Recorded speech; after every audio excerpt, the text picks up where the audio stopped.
As an Army and Navy custom, the flag is lowered daily at the last note of retreat. Special care should be taken that no part of the flag touches the ground. The flag is then carefully folded into the shape of a tri-cornered hat, emblematic of the hats worn by colonial soldiers during the War for Independence.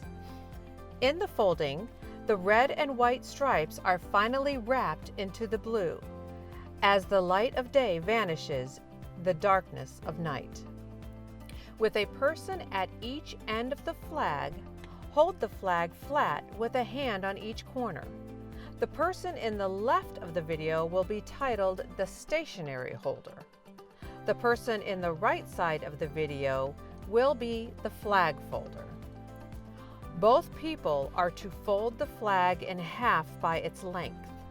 Again, hold the flag flat with a hand on each corner and the star field facing toward the ground with the folded side facing to the left from the perspective of the flag folder. The flag folder begins with the open side of the folded flag by taking the right corner and folding it over to the left, or folded side of the length of the flag.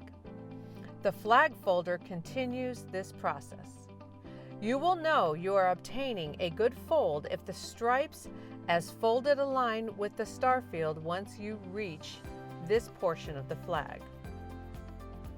Once the flag folder reaches the last possible complete triangular fold, the stationary holder folds the right side corner into itself and then tucks the remaining portion of the flag into the last fold of the triangle of the flag.